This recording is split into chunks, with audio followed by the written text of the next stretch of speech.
అందరూ బైబిల్ తెలిసినట్లయితే గలతీయులకు రాసిన పత్రిక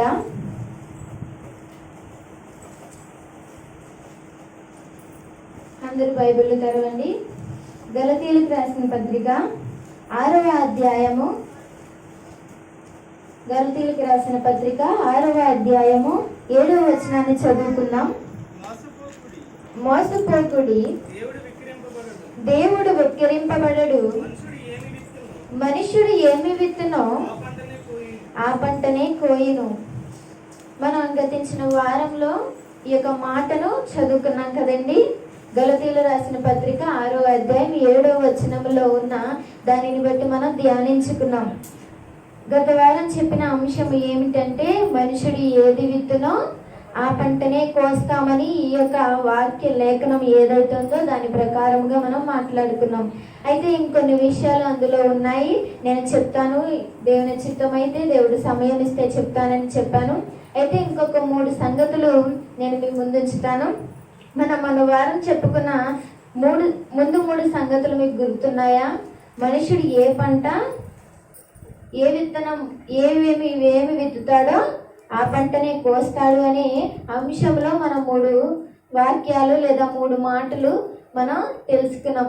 అందులో మొదటిగా ఏమిటి అంటే, యథార్థత అనే విత్తనం విత్తితే నమ్మకంగా ఉంటామని, రెండవది మంచి కార్యములు చేస్తే గొప్పగా మనం ఉంటామని, మూడవదిగా దీనత్వము అనే విత్తనము విత్తితే మనం మంచి కార్యములు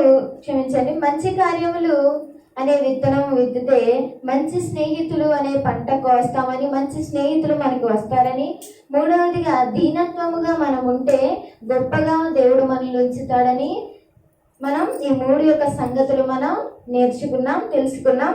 ఈ దినాన మరొక 3 సంగతులు. మనుషుడు ఏ విత్తనం అయితే విత్తుతాడో ఆ విత్తనానికి తగిన ఫలము ఏ పంటను కోస్తాడు అనే దానిలో మనం 4వదిగా మరి చదువుకుందాం. మరి దేవుడు ఏవైతే ఈ దినాన మాట్లాడినాయి అన్నాడో ఆ మాటలు మనం ఈరోజు తెలుసుకుందాం. అపోస్తలుల కార్యము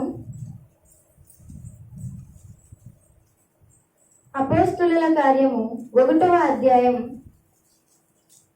14వ వచనాన్ని చదువుకుందాం.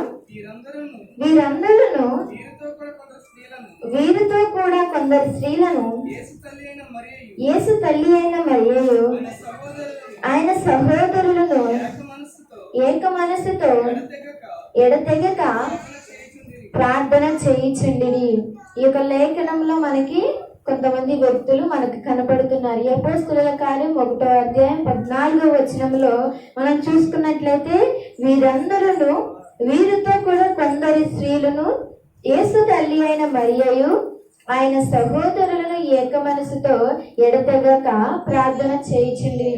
అయితే మనుషుడు ఏదైతే విత్తుతాడో ఆ విత్తిన దానికి ఎలాంటి పంట కోస్తాడు అనే దానిలో 4వదిగా ఏమిటి అంటే శ్రద్ధ అనే విత్తనము విత్తినప్పుడు, శ్రద్ధ నిలిపినప్పుడు అతడు ఎలాంటి పంట కోస్తాడు అని అంటే ఐక్యత అనే పంట కోస్తాడు. ఐక్యత అనే ఫలాన్ని అతడు పొందుకుంటాడు. మనుషుడు శ్రద్ధ కలిగి ఉంటే అతడికి ఎలాంటి ఫలము అనుగ్రహింపబడుతుంది, ఎలా ఉంటాడు అని అంటే అతడు ఐక్యత అనే దానిని అతడు తన జీవితంలో పొందుకుంటారు, తన చుట్టూ ఉన్న వారిలో పొందుకుంటారు. ఇక్కడ లేఖనము చూసినట్లయితే ఇక్కడ కొంతమంది స్త్రీలు అలాగే కొంతమంది వ్యక్తులు మనకి కనబడుతున్నారు. మరి ఏం చేస్తున్నారంటే ఏక మనసుతో ప్రార్థన చేస్తున్నట్లుగా కనబడుతుంది. ఇక్కడ ఉన్న వారు ఏక మనసుతో ప్రార్థన చేస్తున్నట్లుగా, ఏకముగా ఉన్నట్లుగా మనకి కనబడుతుంది. ఏకముగా వారు ప్రార్థన చేసినప్పుడు వారికి ఎలాంటి ఫలము అనుగ్రహింపబడిందో, ఎలాగా వారు ఉన్నారు అని ఆలోచిస్తే, వారు శ్రద్ధ కలిగి ప్రార్థన చేయటం వల్ల వారిలో ఏకత లేదా ఐక్యత అనేది వారిలో ఉంది. ఏక మనసు వారిలో ఉంది అంటే వారందరూ ఒకరి పట్ల ఒకరు శ్రద్ధ కలిగి ఉన్నారు. అయితే మనం ఇప్పుడు శ్రద్ధగా ఉంటే మనకి ఎలాంటి ఫలము దొరుకుతుంది అని అంటే ఐక్యత. మనం ఒక పని చేస్తున్నాము, పనిలో 4 కలిపి ఒక పని చేస్తున్నప్పుడు పనిలో ఒక నాయకుడు అనేవారు ఉంటారు. అది ఎలాంటి పనైనా ఇంకా నాయకుడు అనేవాడు వారిని నడిపించడానికి, ఇద్దరున్నా ఒకరున్నా ఎవరో ఒకరు ముందుని నడిపించడానికి పనికి ఒక వ్యక్తి అనేవారు ఉంటారు. అయితే ఆ వ్యక్తి శ్రద్ధ కలిగి వారికి చెబుతున్నప్పుడు, వారిలో శ్రద్ధ నిలిపినప్పుడు, చేస్తున్న పని వారిని ప్రోత్సహించినప్పుడు, వారు చేస్తున్న పని వారికి వచ్చినా రాకపోయినా, అరే మీరు చెయ్యండిరా నేను చూసుకుంటాను, లేదా మీరు అది తప్పు చేశారు పర్వాలేదు సరిదిద్దుకొని మంచిగా చేయండి అని ఎవరైతే చెప్తారో, అలాంటి వారిలో అతని వ్యక్తి దగ్గర, ఎవరైతే నాయకుడిగా ఉన్న వ్యక్తి దగ్గర ఇంకో నలుగురు చేరి పని చేస్తారు. అప్పుడు వారందరిలో ఏం కలుగుతుంది అంటే ఐక్యత అనేది మనకి కనబడుతుంది. కుటుంబంలో కావచ్చు, చేసే పనుల్లో కావచ్చు, ఎక్కడైనా సరే మనం శ్రద్ధ కలిగిన వారిగా ఉంటే ఐక్యత అనే పంటను మనం కోస్తాం. శ్రద్ధ అనే విత్తనము మనలో ఉన్నప్పుడు, శ్రద్ధ అనే విత్తనము మనం వేసుకున్నప్పుడు ఐక్యత అనే పంటను మనం కోస్తాం. ఒక కుటుంబాన్ని చూసుకున్నట్లయితే, కుటుంబంలో శ్రద్ధ, కుటుంబ యజమానుడు తన కుటుంబం పట్ల శ్రద్ధ కలిగి ఎప్పుడైతే తన పని ఏదైతే ఉందో, తన కుటుంబ బాధ్యతలు ఏవైతే శ్రద్ధగా అతడు చేస్తాడో, ఆ కుటుంబం ఎలా ఉంటుందంటే ఐక్యతగా ఉంటుంది. ఎందుకు అంటే కుటుంబంలో ఉన్న పెద్ద వ్యక్తి ఎవరైతే ఉన్నారో ఆ వ్యక్తి శ్రద్ధగా తన పని, తన బాధ్యత ఏదైతే ఉందో తప్పకుండా వదలకుండా, ఇబ్బందులు ఏమి రాకుండా కుటుంబాన్ని చూసుకోవడం వల్ల మిగిలిన వారు, కుటుంబస్తులు ఎవరైతే ఉన్నారో, లేదా నా తండ్రి ఇలా శ్రద్ధగా తన బాధ్యతని నిర్వహిస్తున్నాడు కదా, లేదా నా భర్త కుటుంబాన్ని చక్కగా నడిపిస్తున్నాడు కదా అని చెప్పి వారిలో, కుటుంబస్తులలో ఒకలాంటి భావన ఏర్పడి ఆ కుటుంబం అంతా అతనికి సపోర్ట్ చేస్తూ అతనికి తోడుగా ఉండటం వల్ల ఆ కుటుంబం అంతా ఒకే మనసు కలిగిన వారిగా ఉంటారు, ఒకే విధముగా నడుచుకుంటారు. శ్రద్ధ అనే విత్తనము మనం వేసుకున్నప్పుడు ఐక్యత అనే దానిని మనం చూస్తామని దేవుని వాక్యం సెలవిస్తుంది. ఇక్కడ మనకి ప్రార్థన చేస్తున్న ఒక గుంపు కనపడుతుంది. అయితే వారు ఎలా ప్రార్థన చేస్తున్నారు అని అంటే ఏక మనసుతో ప్రార్థన చేస్తున్నారు. ఏక మనసుతో వాళ్ళు ప్రార్థన చేయటం వల్ల, లేదా శ్రద్ధ కలిగి ఉండటం వల్ల వారిలో ఐక్యత అనేది కలిగింది. వారిలో ఒకరో మూల వెళ్ళి ప్రార్థన చేస్తున్నారు అనుకోండి, వారు ఏక మనసుతో ప్రార్థన చేయలేరు కదా. ఆ మూల వ్యక్తి ఏం చేస్తాడో, ఈ మూల వ్యక్తి ఏం చేస్తాడో తెలియదు. మనం క్రమానికి వస్తాం, శనివారం మంగళవారం క్రమానికి వస్తాం, పాస్టర్ గారు నడిపిస్తూ ఉంటారు. అయితే అక్కడ మనం చెప్పిన ప్రార్థనా అవసరతలు ఏవైతే ఉన్నాయో, ప్రార్థనా అంశాలు ఏవైతే ఉన్నాయో వాటిని మనం ముందు పెట్టినప్పుడు ఒకటిగా ఎవరైతే నడిపిస్తున్న పెద్దలు ఇక్కడ ఉన్నారో, లేదా ఫాస్టమ్ గారు నడిపించేవారు ఎవరైతే ఇక్కడ ఉన్నారో వారు ఒక్కొక్కటిగా చెప్పడం వల్ల మనందరం ఎలా ప్రార్థన చేస్తాము, ఆ ఏదైతే ఒక అంశం మొదటిగా చెప్పిన అంశం ఉందో దాన్ని బట్టి మనం చేస్తాం. అంతేగాని ప్రార్థనా అంశాలు అన్నీ చెప్పేసి మీరు ఇవన్నీ చేసేయండి అంటే మీ ప్రార్థనలు ఎలా ఉంటాయంటే ఒకటి కొండకొకటిగా పుట్టకొకటిగా ఉంటాయి. ఒక్కొక్కరు ఒక్కొక్క విధంగా చేస్తారు. అందుకని క్రమము కలిగితే, శ్రద్ధ కలిగితే అక్కడ ఐక్యత అనేది ఉంటుంది. ఇప్పుడు పాస్టర్ గారు నడిపిస్తూ, అమ్మ ఈరోజు సంఘం కొరకు ప్రార్థన చేయండి, ఈరోజు ఆదివారం ఉంది కదా, ఆదివారం మంచిగా జరగాలని ప్రార్థన చేయండి అనగానే మీరందరూ ఆదివారం గురించి ప్రార్థన చేస్తారు కానీ మీ కుటుంబం గురించి ప్రార్థన చేసుకోరు కదా, లేదా పక్కన వాళ్ళ గురించి ప్రార్థన చేసుకోరు కదా. ఎందుకు అని అంటే శ్రద్ధ కలిగి, బాధ్యత కలిగి పాస్టర్ గారు, దైవజనులు అక్కడ ఉండి నడిపిస్తున్నారు. ఇది చెయ్యండి, ఇలా నడవండి, ఇలా జరిగించండి, లేదా ఇది ప్రార్థన చేయండి అన్నప్పుడు ప్రతి చిన్నవారి నుంచి పెద్దవారి వరకు, యవనస్తుల నుంచి పెద్దల వరకు కూడా ఒకే ప్రార్థన నోట్లో ఆడుతుంది. ఒకే విధముగా ప్రార్థన చేయగలుగుతాం, ఒకే అంశాన్ని మనం నడిపించుకోగలుగుతాం. అలాగే ఇక్కడున్న వ్యక్తులు కూడా ప్రార్థన చేస్తున్నారు. వాళ్ళు ఎలా చేస్తున్నారంటే వారు కూడా ఏక మనసుతో ప్రార్థన చేస్తున్నారని దేవుని వాక్యం సెలవిస్తుంది.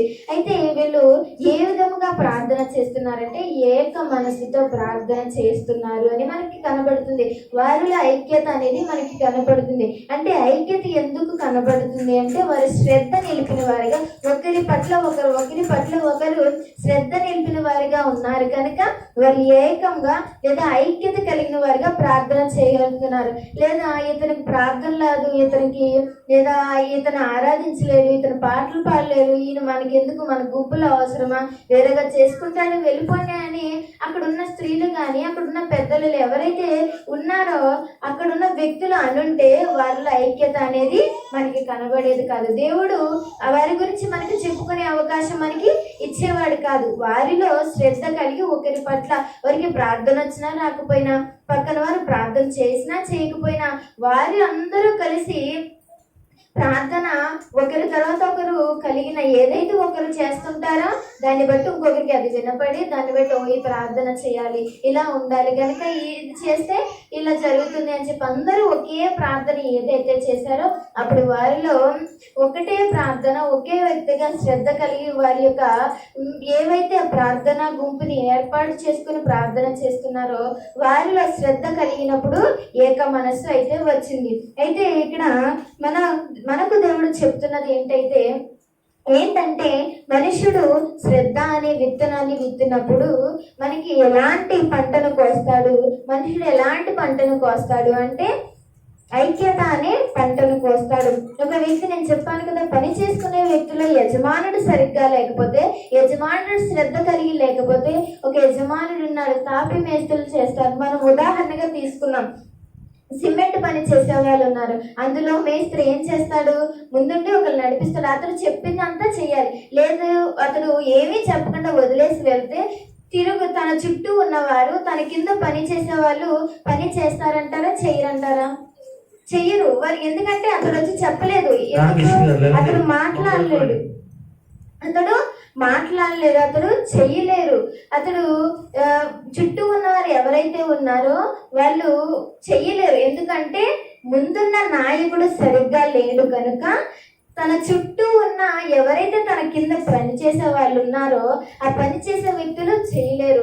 ఎలాంటి పని అయినా, పొలం పనులకి వెళ్ళినా, జాబులు చేసుకుని, ఏదైనా పెద్ద పెద్ద జాబులు చేస్తున్నా కానీ మేనేజర్ అనేవాడు కరెక్ట్గా ఉంటే అక్కడ కింద పనిచేసే వ్యక్తులు, ఎంప్లాయీస్ ఎవరైతే ఉంటారో వీళ్ళందరూ కూడా కరెక్ట్ గా పని చేయగలరు. వీళ్ళందరికీ కూడా ఒకలాంటి పనిని అప్పగించగలరు. నువ్వంతా ఈ వర్క్ చేయి, నువ్వంతా ఆ వర్క్ చేయి, నువ్వంతా కంప్యూటర్ దగ్గర ఉండు, నువ్వు నా దగ్గర ఉండు అని యజమానుడు ఎవరైతే మేనేజర్ ఉంటాడో అతడు చెప్పగలిగిన వల్ల అక్కడంతా శ్రద్ధ అనేది ఏర్పడుతుంది.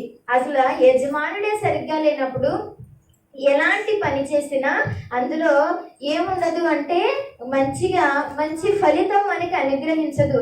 ఒక మేనేజర్ని తీసుకున్నాం, మేనేజర్ ఎలా ఉన్నాడు అంటే శ్రద్ధ కలిగాడు. పొద్దున్న వస్తాడంటే వచ్చి కూర్చుంటాడు, రాత్రి వెళ్తాడు. ఈ మధ్యలో చాలా పని ఉంది. ఆ పని అంతా ఉన్న ఎంప్లాయీస్ ఎవరైతే ఉన్నారో, వర్క్ చేసే వాళ్ళు ఎవరైతే ఉన్నారో వారందరికీ అప్పచెప్పకుండా అతను పొద్దున్న వచ్చి కూర్చొని సాయంత్రం వెళ్ళిపోతే అక్కడున్న ఆ యొక్క ఆఫీస్ ఏమవుతుంది, మూసేస్తారు. ఎవరు దానిలో వర్క్ చేయడానికి రారు. ఉన్న వర్క్ చేసే వాళ్ళు కూడా ఎలాంటి వస్తుంది, బద్ధకం అనేది వస్తుంది.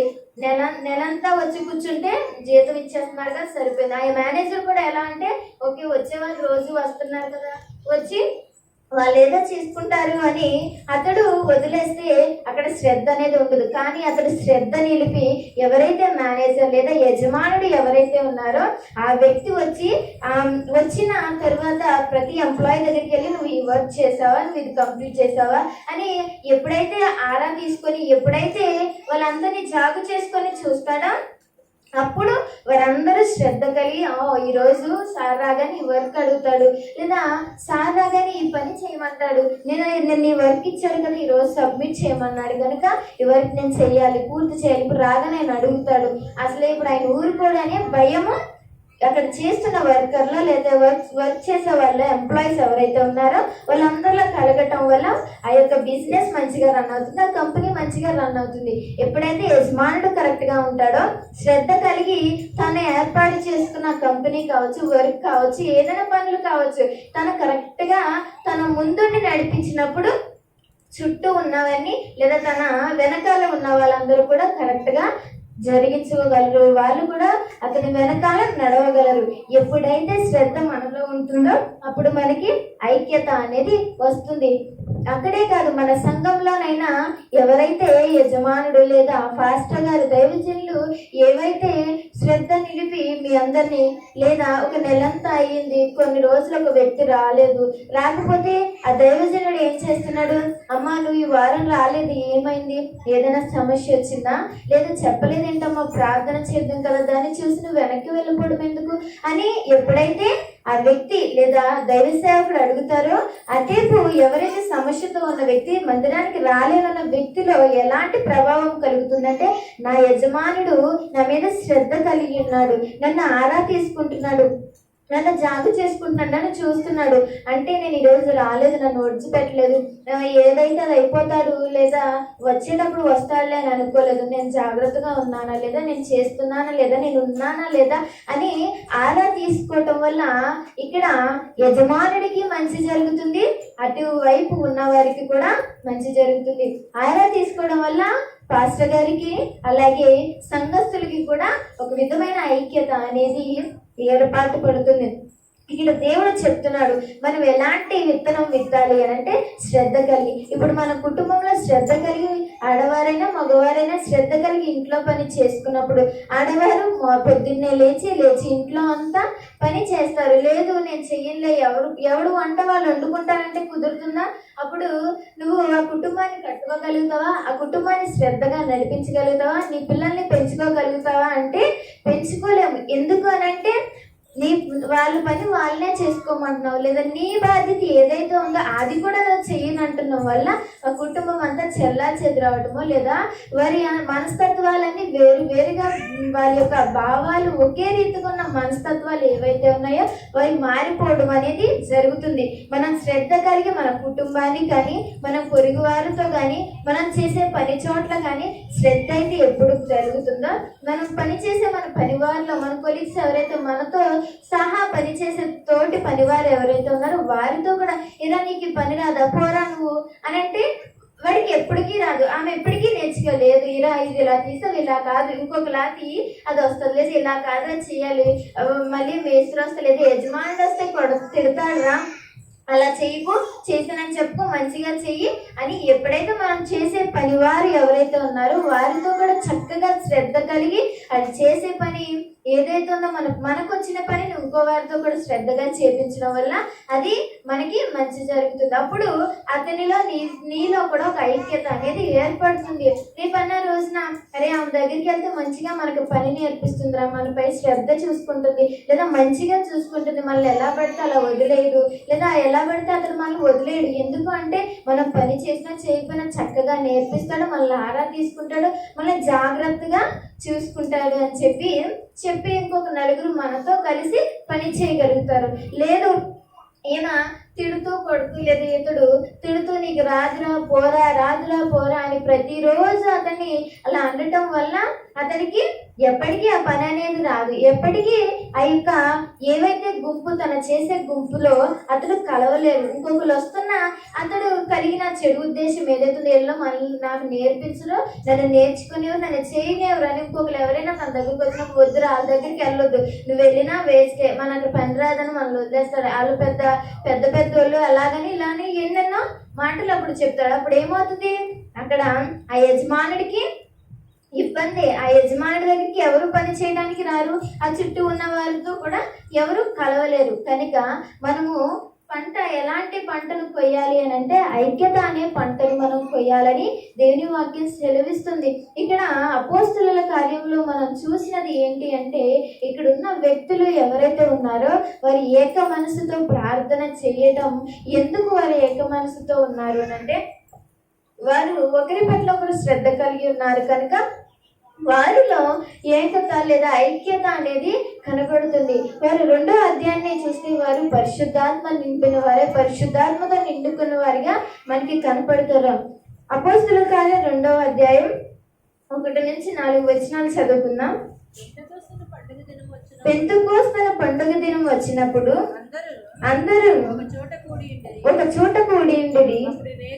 అప్పుడు వేగముగా వీచు బలమైన గాలి వంటి ఒక ధ్వని ఆకాశము నుండి అకస్మాత్తుగా వారు కూర్చుండి ఉన్న ఇల్లంతయు నిండెను. మరియు మరియు అగ్ని జ్వాలల వంటి నాలుకలు ఉపగింపబడి నట్టుగా వారికి కనబడి వారిలో ఒక్కొక్కరి మీద వ్రాలగా అందరూ పరిశుద్ధాత్మతో నిండిన వారై ఆత్మ వారికి వాక్షేత్ అనుగ్రహించుకొలది అన్య భాషలతో మాట్లాడసాగిరి.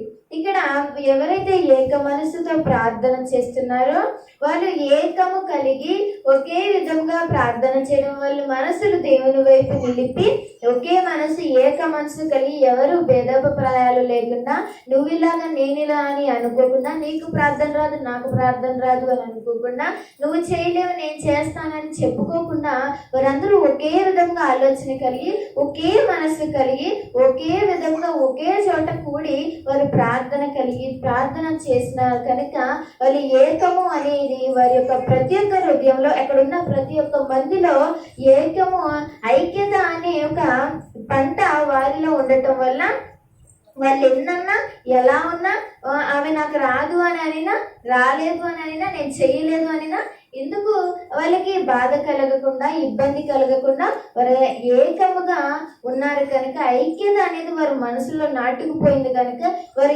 ఏకత అనే దాన్ని ఫలించారు కనుక వారందరూ ప్రార్థన చేయగానే అక్కడ పరిశుద్ధాత్మ వచ్చినట్లుగా కనబడుతుంది. ఇక్కడున్న వారు పరిశుద్ధాత్మతో నిండుకున్న వారిగా ఆ ఇల్లంతా పరిశుద్ధాత్మ నిండిన కదా మనకి కనబడుతుంది. మనము కూడా ఎప్పుడైతే శ్రద్ధ కలిగి ఉంటామో అప్పుడు మనము ఎలా ఉంటామంటే ఐక్యత కలిగి ఉంటాం. మనం చేసే పనిలో కావచ్చు, ఇరుగు పొరుగు వారితో కావచ్చు, లేకపోతే మన సంఘంలో కావచ్చు, లేకపోతే ఇంకా మనం ఏదైతే ఉన్నామో మనకున్న ప్రతి బాధ్యతలో మనం శ్రద్ధ కలిగి నిలిచినప్పుడు, శ్రద్ధగా ఉన్నప్పుడు మనం ఎలాంటి విత్తనం లేదా ఎలాంటి పంటను కోస్తాము అని అంటే ఐక్యత అనేది పంటను కోస్తాం. శ్రద్ధ కలిగినప్పుడు నలుగురితో మంచిగా ఉన్నప్పుడు ఇంకొక నలుగురు మనతో కలుస్తారు. లేదా మనం ఎప్పుడైతే చెడ్డగా ఉండి అందరినీ ఆశ్రయించుకుంటూ నీకు రాదు పోచి అని అంటే ఉన్న నలుగురు కూడా మన నుండి పోతారు తప్ప మనలో ఐక్యత ఉండదు. నువ్వు ఒంటరిగానే ఉంటావు. అప్పుడు మీలో సహవాసం అనేది ఉండదు. ఎప్పుడైతే శ్రద్ధ అనే విత్తనాన్ని మనము నాటుకుంటామో వేస్తామో అప్పుడు మనలో ఐక్యత అనేది మనకి ఏర్పడుతుందని దేవుని వాక్యం సెలవిస్తుంది. అలాగే సంఘము పేతురు కొరకు ప్రార్థన చేసిన సంఘటన కూడా మనకి తెలుసు. అక్కడ సంఘం ఎలా ప్రార్థన చేస్తుందంటే అత్యాసక్తితో ప్రార్థన చేస్తుందని ఇదే అపోస్తుల కార్యంలో మనకి కనబడుతుంది. అయితే అక్కడ సంఘము అక్కడ కూడా ఎలా అంటే ఏకము కలిగి ఒకరి ఇంట్లో కూడి ఎవరైతే తన దైవజనులు ఉన్నారో అతని కొరకు ప్రార్థన చేయటం వల్ల పేతురు చెరసాలలో నుండి దేవుని చేత లేదా దేవుడు పంపిన దూత చేత అతడు విడిపింపబడి ఉన్నట్టుగా మనకి కనబడుతుంది. మనము ఎలా ఉండాలి అంటే మనలో ఐక్యత ఉండాలి. అది ఎలా వస్తుంది అని అంటే శ్రద్ధ కలిగినప్పుడే మనకి వస్తుందని దేవుని వాక్యం సెలవిస్తుంది. ఐదవదిగా మత్తయి సువార్త 5వ అధ్యాయము మత్తయి సువార్త 5వ అధ్యాయము 44వ వచనం చదువుకుందాం. నేను మీతో చెప్పినదేమనగా మీరు పరలోకమందున్న మీ తండ్రికి కుమారులై ఉండినట్లు మీ శత్రువులను ప్రేమించుడి, మిమ్మల్ని హింసించు వారి కొరకు ప్రార్థన చేయుడి. మరి ఇక్కడ 5వదిగా ప్రేమ అనే విత్తనం వేసుకున్నప్పుడు మనం ఎలాంటి పంటను కోస్తామంటే మళ్ళీ తిరిగి ప్రేమ అనే పంటను మనం కోస్తాము. అయితే 5వదిగా మనం చూస్తున్న మాట ఏంటి అని అంటే ప్రేమ అనే విత్తనము. ప్రేమ అనే విత్తనము మనలో నాటుకున్నప్పుడు, మనం వేసుకున్నప్పుడు, మన జీవితంలో ఉంచుకున్నప్పుడు తిరిగి మనం ఎలాంటి పంటను కోస్తామంటే ప్రేమ అనే పంటను కోస్తాము. అయితే ఈ యొక్క లేఖనం మత్తయి సువార్త 5వ అధ్యాయం 44వ వచనంలో దేవుడు చెప్తున్న మాట ఇక్కడ మనకి కనపడుతుంది. నేను మీతో చెప్పినదేమనగా మీరు పరలోకమందున్న నీ తండ్రికి కుమారులై ఉండునట్లు మీ శత్రువులను ప్రేమించుడి, మిమ్మల్ని హింసించు వారి కొరకు ప్రార్థన చేయండి. ఇక్కడ దేవుని ప్రేమ మనకి కనపడుతుంది. దేవుని ప్రేమ ఇక్కడ మనకి కనపడుతుంది. యేసు ప్రేమ ఇక్కడ మనకి కనపడుతుంది. ఎవరైతే యేసు తన జీవించినంత కాలము, తన కన్య మరియ గర్భాన పుట్టి ఎదిగి తనున్నంత కాలం సువార్త చేసినంత కాలము తన చుట్టూ ఉన్న వారితో తను వెళ్ళిన ప్రతి ప్రదేశంలో, తను తిరిగిన ప్రతి ప్రాంతంలో కూడా అతడు యేసు ప్రేమను పంచిన వ్యక్తిగా మనకి కనపడుతున్నాడు. ఎవరిని యేసు ద్వేషించలేదు, ఎవరిని చేయలేదు, ఎవరిని పో అనలేదు.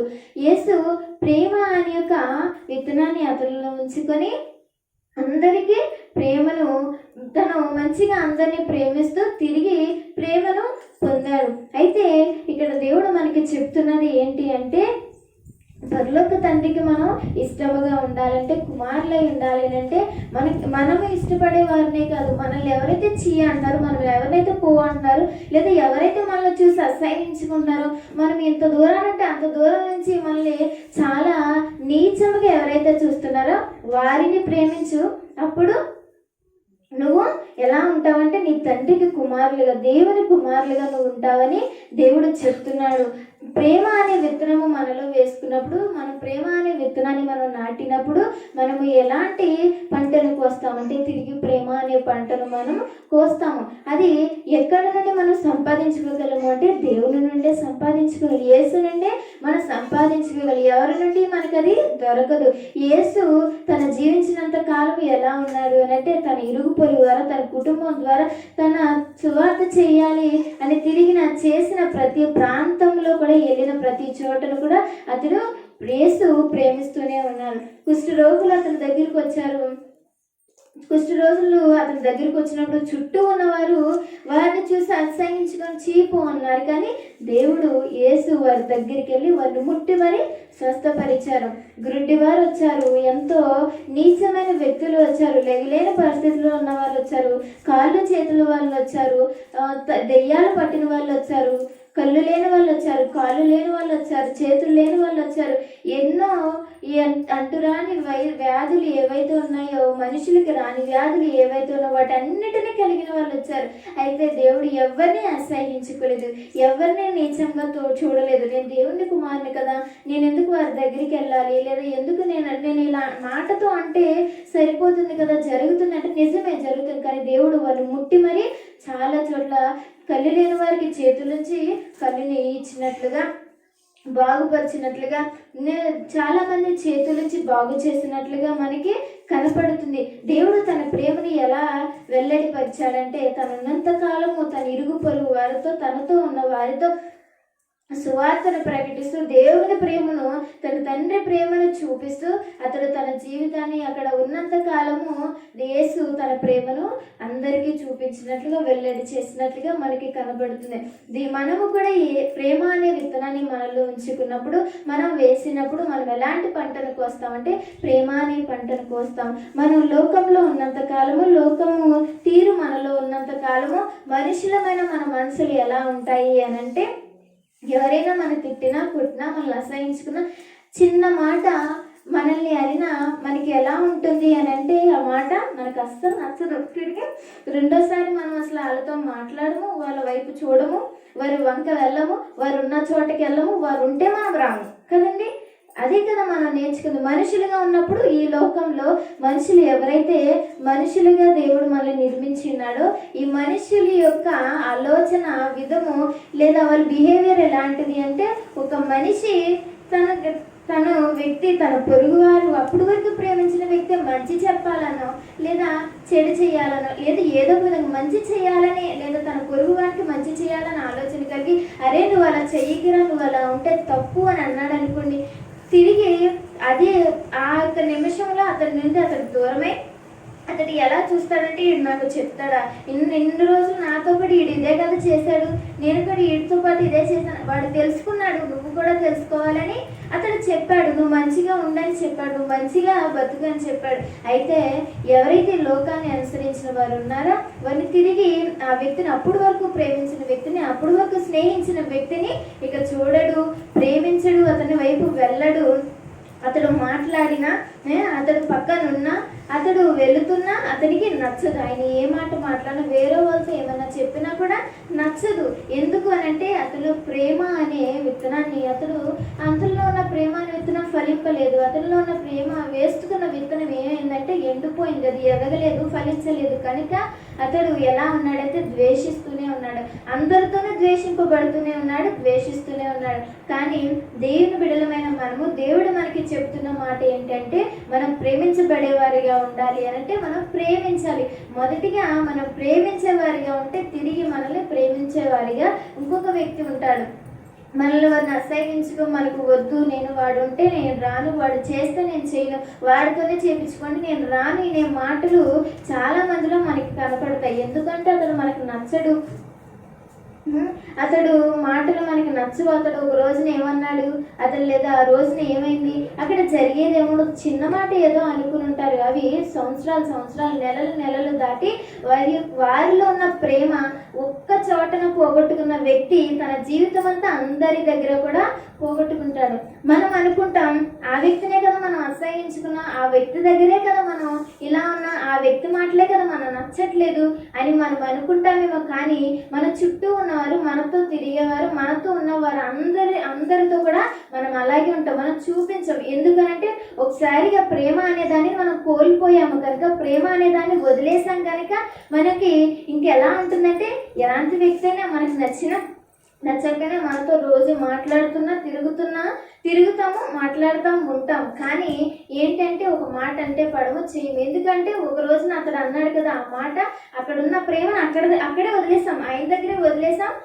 ఎవరైతే తనని తిట్టాడో, వద్దన్నాడో, పొమ్మన్నాడో ఆ వ్యక్తి దగ్గరే అది వదిలేసాం కనుక తిరిగి మనం సంపాదించుకోలేం. కానీ మనుషులమైన మనం అతన్ని ఒక్కరినే అసహించుకున్నామే, ఆమెను ఒక్కదాన్నే అసహించుకున్నాం. ఆమె ఒక్కదాంతోనే కదా నేను మాట్లాడతలేదు, ఆమె ఒక్కదాంతోనే కదా నేను తిరగట్లేదు, అతడు ఒక్కడితోనే కదా నేను ఉండట్లేదు అని నువ్వు అనుకుంటావేమో, మీరు అనుకుంటారేమో. కానీ కాదు, అతను ఒక్కడితోనే నువ్వు తిరగవు నిజమే, అతడు ఒక్కరితోనే నువ్వు మాట్లాడవు నిజమే, ఆమె ఒక్కదాంతోనే నువ్వు ఉండవు నిజమే.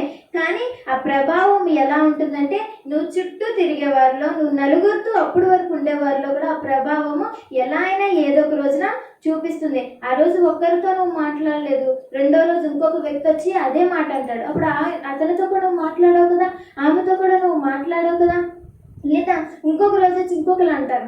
అలా ఏమవుతుంది, అక్కడ ప్రేమ అనే విత్తనము ఎండిపోతుంది, ఎదగట్లేదు, ఫలించలేదు, అది అక్కడే పోయింది. కానీ దేవుడు అలా అనలా. నేను ఎంత హింసించినా, ఎంత నీచంగా చూసినా అతన్ని ప్రేమించమని, ప్రేమను వ్యక్తపరచమని. సరే మాట్లాడకపోతే నీ మనసులో ఎందుకు అతన్ని ద్వేషించుకోవడం, ఎందుకు ఆమెనే నువ్వు ఆ విధముగా ఆలోచించడం? దేవుడు చూసుకుంటున్నాడు కదా, దేవుడు ఉన్నాడు కదా. నీకేమి మనుషులు అన్నాక ఎవరిలోనూ స్వార్థము, ప్రేమ ఇలాంటివి ఉండకపోక మనం నాలో అయినా నీలో అయినా ఒక రోజున నేనైనా ఎవరినైనా నాకు నచ్చలేదు అనుకోండి, వారిని అసహించుకోవచ్చు, ఆ రోజు అతన్ని తిట్టొచ్చు. తిరిగి అదే ద్వేషాన్ని మన మనసులో ఉంచుకున్నప్పుడు మన మనసు కుళ్ళిపోతుంది, మనలో మంచి ప్రేమ అనేదాన్ని మనము చూడలేము లేదా పంచలేము, అలాంటి దాన్ని మనం ఇవ్వలేము. మనం ఏమనుకుంటామంటే ఒక వ్యక్తితోనే అది అయిపోతుంది అని అనుకుంటాం. కానీ తిరిగి నలుగురు వ్యక్తులు తిరిగి మరి వచ్చినప్పుడు ఆ నలుగురు వ్యక్తులను కూడా మనం పోగొట్టుకుంటాం. అయితే దేవుడు ఏమంటున్నాడంటే, నిన్ను ద్వేషించే వారు ఎవరైతే ఉన్నారో, నీకు శత్రువులుగా ఎవరైతే నిన్ను కాదనుకుంటున్నారో, నిన్ను వద్దనుకుంటున్నారో, నీకు శత్రువులు ఎవరైతే నీ పనుల్లో ఆటంకంగా ఉన్నారో, నీకు ఎదురుపడి నిన్ను దూషిస్తున్నారా, అయితే వారిని క్షమించు లేదా వారిని ప్రేమించు, కానీ దూషించకు. అప్పుడు నీలో ఏం ఫలిస్తుంది అంటే ప్రేమ అనే పంటను కోస్తావు, ప్రేమ అనే దాన్ని నువ్వు ఫలిస్తావు. కనుక ఆ పంటను తిరిగి సంవత్సరాలకో, కొన్ని నెలలకో, చాలా సంవత్సరాలకి అది ఫలిస్తుంది. ఏదో ఒక రోజున ఆ పంటను నువ్వు కొయ్యక మానవు. అయితే ఈ దినాన దేవుడు చెప్తున్నాడు ఏంటి అని అంటే, నువ్వు ఎలాంటి విత్తనాన్ని వేసుకోవాలి అంటే ప్రేమ అనే విత్తనాన్ని మనలో ఉంచుకోవాలి, ప్రేమ అనే విత్తనాన్ని మనం నాటుకోవాలి. ప్రేమ అనే విత్తనాన్ని మనం వేసుకుంటే మనం ఎలాంటి పంటను కోస్తామంటే ప్రేమ అనే పంటను మనం తిరిగి పొందగలము, కొయ్యగలము. అలాంటి పంటను, అదే ప్రేమ అనే పంటను మనం అనేక మందికి పంచగలము. ఇది నా దేవుడు మనకి చెబుతున్న మాట ఏంటి అంటే, ప్రేమ అనే దానిని మనం ఎవరైతే మనకి శత్రువులుగా ఉన్నారో వారిని మనం మిత్రులుగా చేసుకోవటానికి, అప్పటి వరకు మిత్రులుగా ఉన్న మీరు శత్రువులు అయ్యారా, అయితే మీరు మరి తిరిగి మిత్రులుగా అవటానికి దేవుడు ఓపిక కలిగి దేవుని దగ్గర ప్రార్థించు. ఎవరైతే నీకు వ్యతిరేకంగా ఉన్నారో, ఎవరైతే నీకు అడ్డుగా ఉన్నారో, నీకు శత్రువులుగా ఉన్నారో వారి కొరకు ప్రార్థించు. ద్వేషించకుండా ప్రార్థించినప్పుడు ఏదో ఒక రోజున దేవుడు ఫలాన్ని అనుగ్రహిస్తాడు. 6వదిగా ఎస్తేరు గ్రంథము, ఆఖరికి ఈ మాట చదువుకొని మనం ముగించుకుందాం. ఎస్తేరు గ్రంథము 8వ అధ్యాయం, ఎస్తేరు గ్రంథము 8వ అధ్యాయం 2వ వచనాన్ని చదువుకుందాం. రాజు హామాను చేతిలో నుండి తీసుకొనిన తన ఉంగరమును మొర్దెకాయికి ఇచ్చెను. ఎస్తేరు మొర్దెకాయిని హామాను ఇంటి మీద అధికారిగా ఉంచెను. ఇక్కడ మనకి కొన్ని వ్యక్తులు కనపడుతున్నారు. ఎవరు అంటే రాణి అయిన ఎస్తేరు, అలాగే అతని పినతండ్రి అయిన మొర్దెకాయి మనకి ఇక్కడ కనపడుతున్నారు. అయితే నేను ఆఖరిగా మీతో పంచుకున్న మాట ఏంటి అని అంటే, మనం కష్టపడడం లేదా కష్టం అనే విత్తనాన్ని మనం వేసుకున్నప్పుడు, కష్టపడడం అనే విత్తనాన్ని మనం వేసుకున్నప్పుడు మనం ఎలాంటి పంటను కోస్తామంటే విజయం అనే పంటను మనం కోస్తాం. మనం కష్టపడినప్పుడే మనకి విజయం వస్తుంది కదండి. మనం ఎలాంటి పంటను కోస్తామంటే విజయము అనే దాన్ని మనం పొందుకోగలం. విజయం అనే పంటను మనం కోస్తాం. ముందుగా మనం ఏం చేయాలి? కష్టపడాలి. కష్టపడకుండా ఏది రాదు. చదువుకునే వాడికైనా, పని చేసుకునే వాడికైనా, ఎంత పెద్దవాడికైనా, చిన్నవాడికైనా, ధనవంతుడికైనా, పేదవాడికైనా కష్టపడకుండా ఏది రాదు. కష్టపడినప్పుడే వాడు కొన్ని నెలలకు, సంవత్సరాలకు, తరాలకు ఎప్పుడోకప్పుడు అతను ఏం చేస్తాడంటే విజయాన్ని చూస్తాడు. ఇక్కడ దేవుడు చెప్తున్న మాట ఏంటి అంటే, ఆఖరిగా మనం కష్టపడడం అనే విత్తనం వేసుకున్నప్పుడు విజయం అనే పంటను కోస్తాం.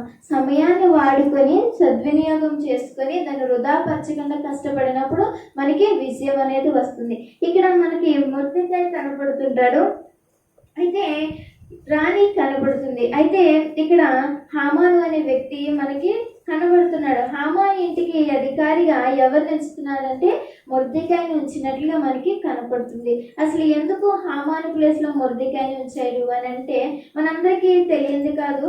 మనందరికీ రాణి అయిన ఎస్తేరు గురించి, ఆ గ్రంథం గురించి, ప్రతి ఒక్క దాంట్లో ఉన్న వ్యక్తుల గురించి మనకి తెలియంది కాదు. అయితే మరొకసారి మనం ఇక్కడ ఉన్న వచనాన్ని చదువుకుందాం. 3వ అధ్యాయం, ఎస్తేరు గ్రంథం 3వ అధ్యాయం 8వ వచనాన్ని చదువుకుందాం. అంతటా హామాను అహష్వేరోషుతో చెప్పినదేమనగా, మీ రాజ్య సంస్థానములన్నిటి యందు జనులలో ఒక జాతి వారు చెదరి ఉన్నారు.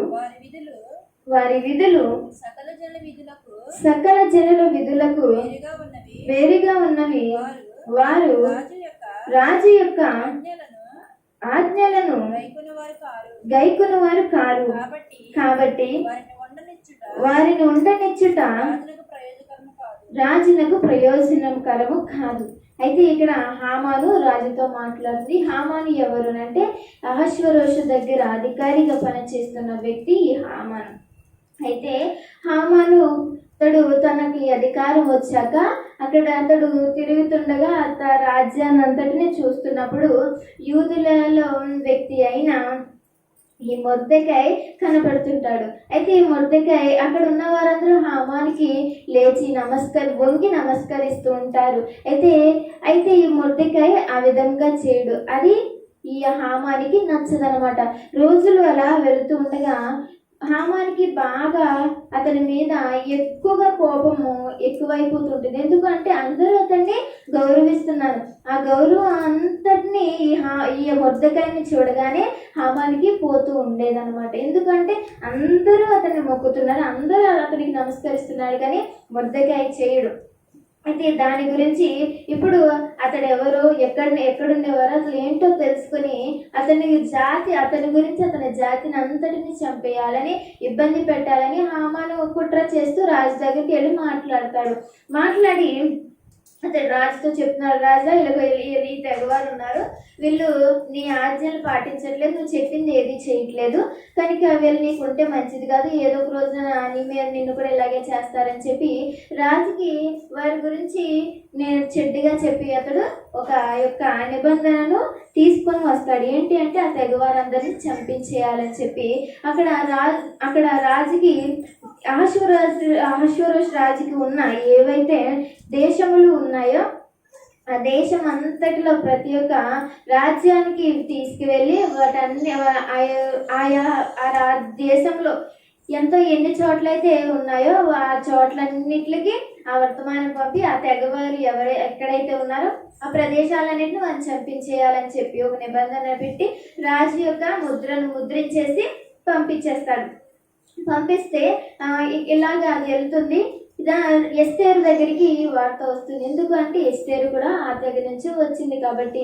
అయితే తన పినతండ్రి అయిన మొర్దెకై విషయాన్ని ఎస్తేరుకు చెప్పడం, ఎస్తేరు తర్వాత రాజు దగ్గరికి వెళ్ళి రాజుని విందుకి 2 సార్లు పిలవటం, పిలిచాక 2వ సారి పిలిచినప్పుడు హామాను గురించి అతను చేసిన దాని గురించి చెప్పడం వల్ల దేవుని దయ దేవుని కరుణ ఎస్తేరుకు ఉండడం వల్ల రాజు యొక్క మనసును ఎస్తేరు మీద దేవుడు ప్రేమను కలిగించి ఆ తెగవారిని బ్రతికించులాగా చేసి హామానుని మీద నింద వచ్చినట్లుగా దేవుడు చేసి అతన్ని చంపించేసినట్లుగా మనకి కనబడుతుంది.